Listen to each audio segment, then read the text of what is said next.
पंडित चंद्रधर शर्मा गुलेरी द्वारा रचित सुमीरीन के मनके के अंतर्गत हम 3 निबंधों का अध्ययन करेंगे।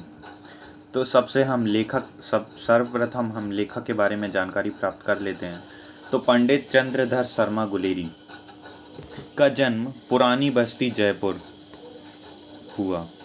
में हुआ। गुलेरी जी बहुभाषाविद थे, या भाषा शैली में लिख सकते हैं। भाषा शैली के लिए एक कॉमन सेंटेंस होते हैं जिसको आप किसी में भी लिख सकते हैं, जैसे कि उनकी भाषा सरल, सहज, सुबोध एवं प्रभावपूर्ण थी, जिसमें तत्सम व देशज शब्दों का प्रयोग किया गया था।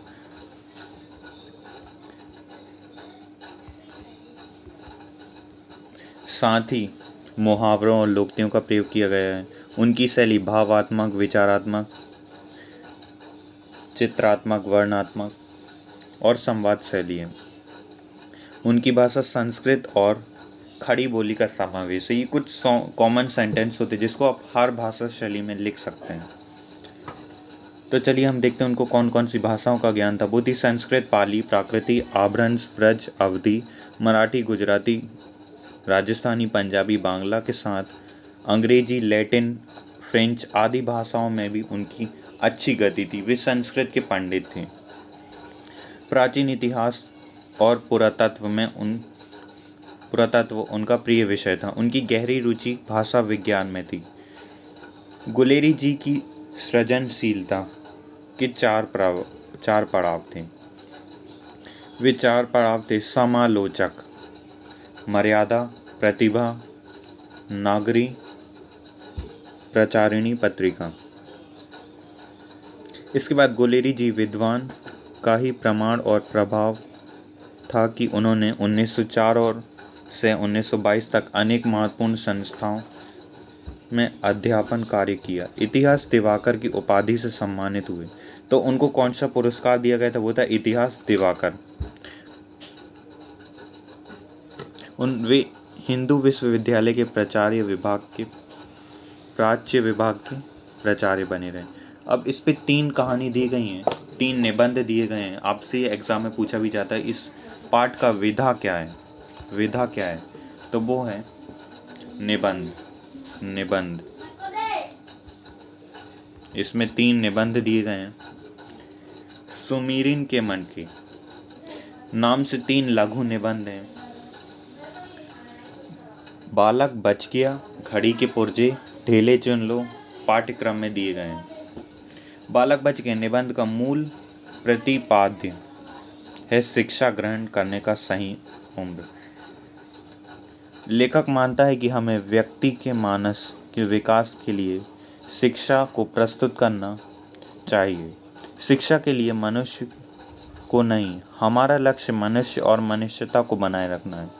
मनुष्य बचा रहेगा तो वह समय आने पर शिक्षित किया जाएगा। लेखक अपने समय की शिक्षा प्रणाली और शिक्षकों की मानसिकता को प्रकट करने के लिए अपने जीवन के अनुभवों और हमारे सामने अत्यंत व्यावहारिक रूप से रखा है। लेखक ने इस उदाहरण से यह बताने की कोशिश की है कि शिक्षक हमें बच्चे पर लादनी नहीं चाहिए, बल्कि उसके मानस में शिक्षा की रुचि पैदा करने वाले बीज डाले जाएं। सहज पके सो मीठा होए। उन्होंने ये भी कहा है, सहज पके सो मीठा होए।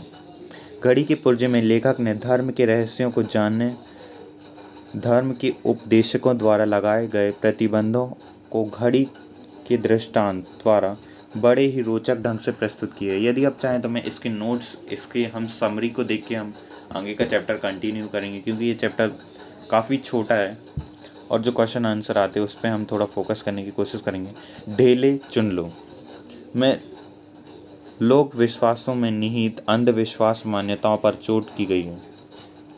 3 निबंध समाज की मूल समस्याओं पर विचार कर वाले हैं। इनकी भाषा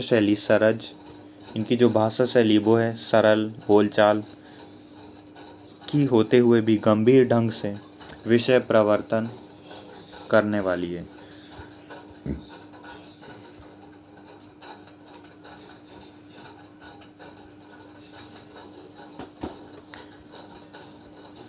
तो चलिए अब हम इनके नोट्स देख लेते हैं, क्योंकि ये चैप्टर काफ़ी छोटा है और आप काफ़ी आसानी से समझ सकते हैं कि वार्षिक उत्सव रहता है, एक 8 साल का पुत्र रहता है प्रधान अध्यापक का।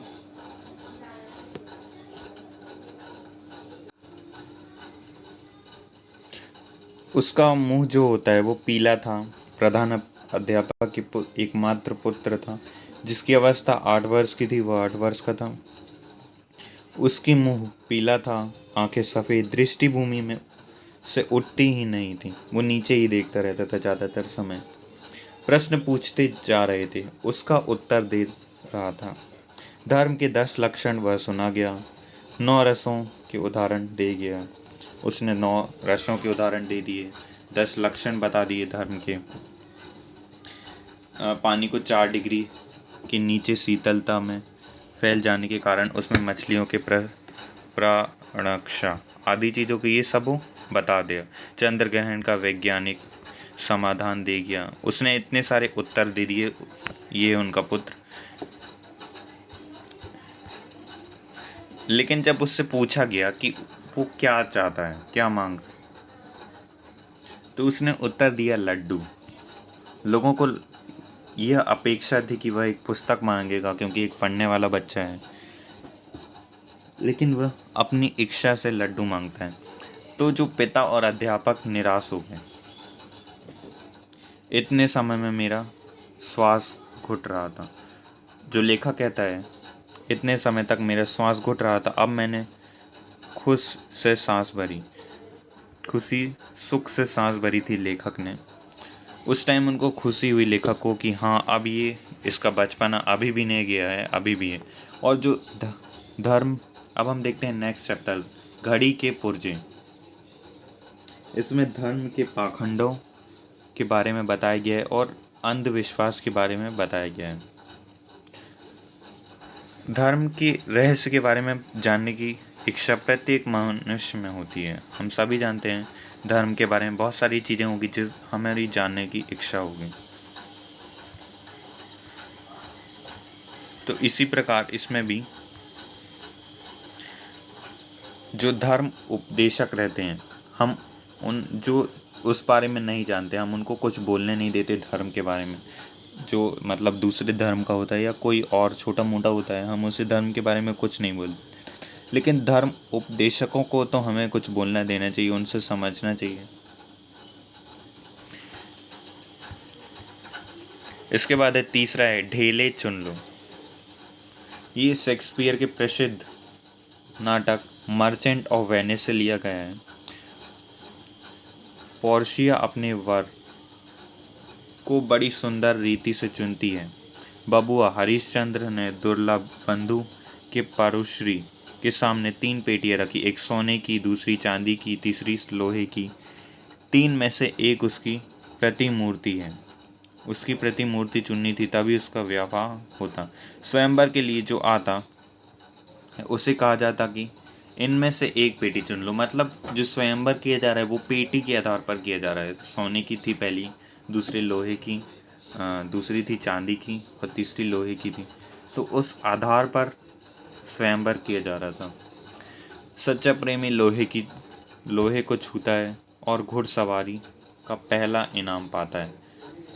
ठीक ऐसी ही लॉटरी वैदिक काल में हिंदुओं की चलती थी। मतलब वैदिक काल में ऐसी, लेखक ने लॉटरी कहा है इसे। इसमें नर पूछता था, नारी से को बूझना पड़ता था। स्नातक विद्या पढ़कर, नहा धोकर, माला पहनकर, सेज पर जोक होकर किसी बेटी के बाप के यह पहुंचा जाता था। तो इसमें बहुत सारी जगह से ढेले लाए जाते थे। ढेले मतलब आप यहाँ कुछ देख सकते हैं, ये इसमें अलग अलग जगहों की मिट्टी है। और जो लड़का होता था वो लेकर आता था। ये थे उसके माता पिता लड़की के, और ये लड़की होती थी। ये लड़का ढेले लेकर आता था और इन 7 ढेलों में से लड़की को कोई एक चुनना पड़ता था। अब ये ढेले के अंदर कहाँ कहाँ की मिट्टी होती थी हम ये देख लेते हैं। तो ये मिट्टी कईयों जगह से लाई जाती थी, अलग अलग जगह से लड़का इकट्ठा करके लाता था, और ये केवल लड़के को पता होता था कि उसने मिट्टी कहाँ से लेकर आई है।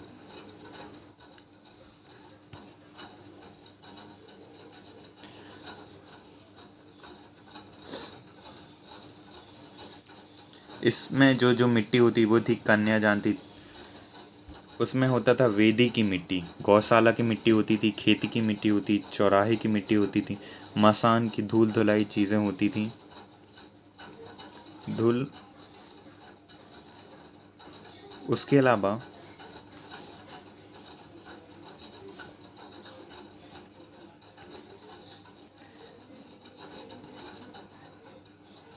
गौशाला, खेत, वेद की मिट्टी, इसी प्रकार पूरे 5-6 जगह से मिट्टी लाई जाती थी। कुछ जगहों की मिट्टी अशुभ भी मानी जाती थी, जैसे कि आपने देखा होगा कि जहाँ पे मिट्टी जलाई जाती है, मतलब हमारी कॉमन भाषा में बोला जाता है, उधर की भी मिट्टी लाई जाती थी और उससे अशुभ माना जाता था।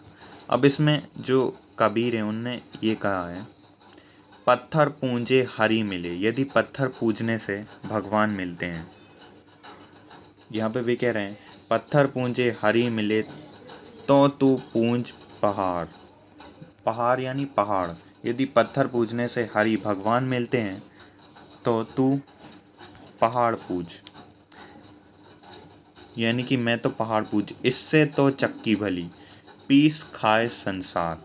मतलब पत्थर पूजने से हरि मिलते हैं और तो मैं बड़ा पहाड़ पूजूं तो भगवान जल्दी मिल जाएंगे, और इससे तो और अच्छा है कि मैं चक्की भली है जो सारे संसार का पेट भर देती है, उसको सारा संसार पीस खाए, पीस लेता है अपना अनाज। तो कुछ इस प्रकार था चैप्टर।